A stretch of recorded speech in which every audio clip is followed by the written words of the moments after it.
Mr. Comer.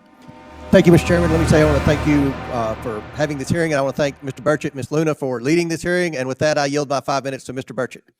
Thank you, Mr. Chairman. I'm going to direct this, I believe, to Mr. Grush, but if any of you all feel like you need to jump in, just jump right in. We're good.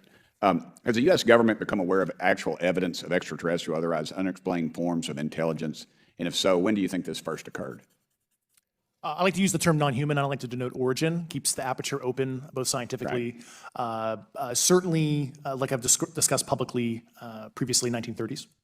Okay. Can you give me the names and titles of the people with direct firsthand knowledge and access to some of this crash retrieval, some of these crash retrieval programs, and maybe which facilities, military bases the recovered material would be in? And I know a lot of Congress talked about we're going to go to Area 51, and and there's nothing there anymore anyway. It's just and we move like a glacier. As soon as we announce it, I'm sure the moving vans would pull up. But please. I can't discuss that publicly, but I did provide that information both to the Intel committees and the Inspector General. And we could get that in the SCIF if we were allowed to get in a SCIF with you. Would that be probably what you would think? Sure, if you had the appropriate accesses, yeah. What special access programs cover this information, and how is it possible that they have evaded oversight for so long? I do know the names. Once again, I can't discuss that publicly and how they've evaded oversight. In a closed setting, I can tell you the specific tradecraft used. All right. When do you think those programs began, and who authorized them? I do know a lot of that information, but that's something I can't discuss publicly because of sensitive. All right. If any of y'all want to jump in on any of this, you're more than welcome to. What level of security clearance is required to fully access these programs? Well, anybody who has... and I say that because myself, Representative Gates, and Representative Luna were basically turned away at one point at Eglin. So please go right ahead. Certainly a difference between member access and, say, somebody like me, but anybody who has a TSSCI clearance and meets the eligibility criteria, the Access Adjudicative Authority should be able to grant you access. Mr. Burchett, if you'll yield, so just to put a fine point on that, there's nothing that you're aware of that's above special access program classification. It's a misnomer that there's anything actually above top secret. Executive Order 13526 delineates classification levels. Right, but I draw a point on that because we can have access to those programs, and so the notion that we're not being given that access sort of defies our typical muscle memory here in Congress. Thank you, Mr. Burchett. I'll yield back to you. Thank you, Mr. Gates. Along those lines, Title 10, you may not know this or not, but Title 10 and Title 50 authorization, they seem to say they're inefficient. So who gets to decide this, in your opinion, in the past? It's a group of career senior executive officials.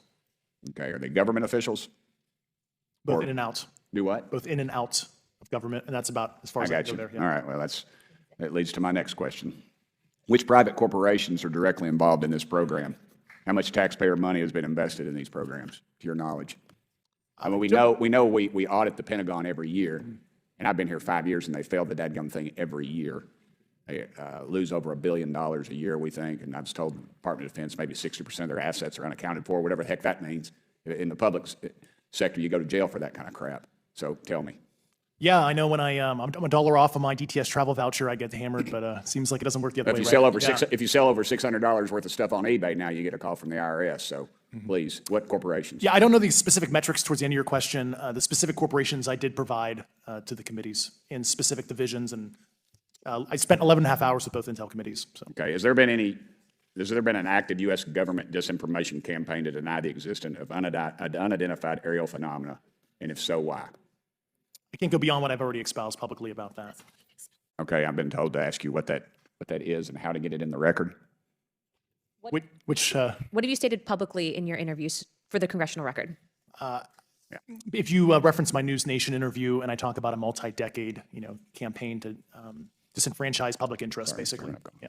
Thank you. I apologize, Mr. Chairman. I yield back negative 21 seconds. It's been so difficult to get here today. I said, in the Baptist church, we'd say that the devil's in our way. And the devil has been in our way through this thing. We've run into roadblocks from members, from the intelligence community, the Pentagon. I proposed legislation to go in the FAA reauthorization that just said if an airline pilot has a sighting, that when he makes that report to the FAA, that it would come to Congress. But I was told that the intelligence community did not like that, and the amendment was not even heard in committee. I think it's time for this country to take back our country. We need to tell the folks at the Pentagon they work for us. Dadgummit, we don't work for them. Control of this, obviously, are well heeled in this, and your first question was if China or Russia. If Russia owned it, they wouldn't be battling in Ukraine. It'd be over. Putin's ego, it wouldn't have happened. China, they would control us. Even they pretty much do now, but even more so.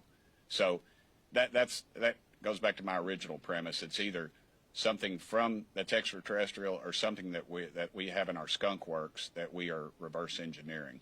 Because with this technology, when you see the Tic Tac videos and listen to the pilots, it defies all of our laws of physics. The human body would not be able to withstand the pressure from this thing. It's just beyond belief, and some other stuff. And that's why I wish they would release everything that I've seen, because the American public would say, why are you covering this up? I guess you could say, why are they still covering up Kennedy, the Kennedy assassination? There's nothing there. I mean, it's been over 50 years. Everybody's dead. This is about power. It's about control. It's about money. It's about greed and corruption. And that's what runs this country right now, and that's a disgrace.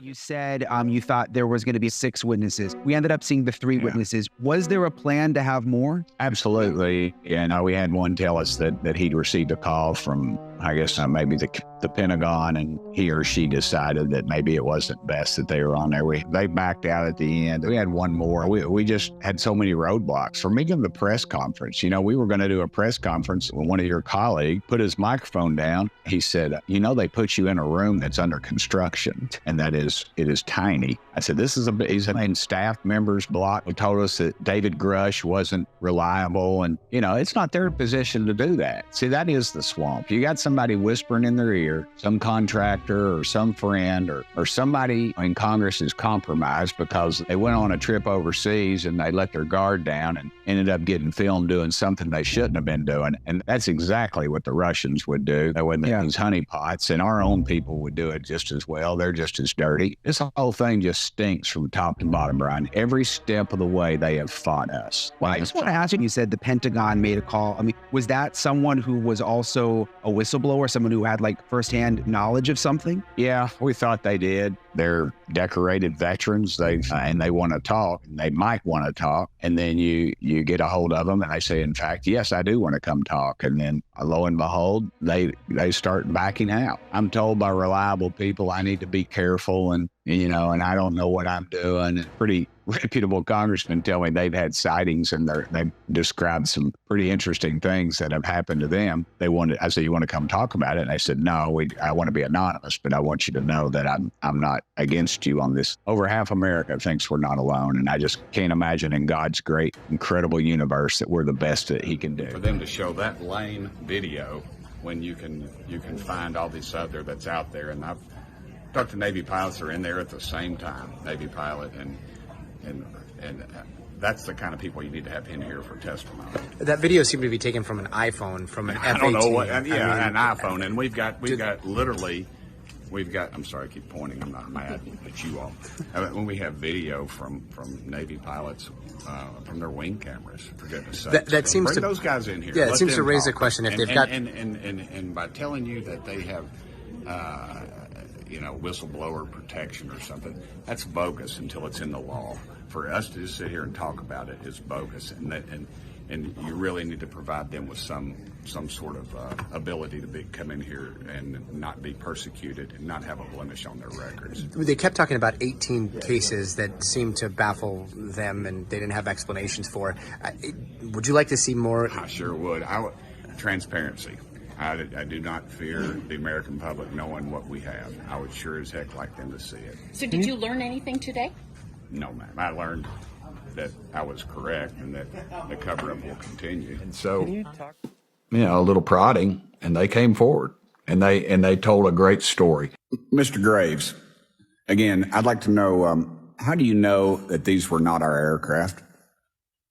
Some of the behaviors that we saw in a working area, we would see these objects being at 0.0 Mach, that's zero airspeed, over certain pieces of the ground. So what that means, just like a river, if you throw a bobber in, it's going to float downstream. These objects were staying completely stationary in Category 4 hurricane winds.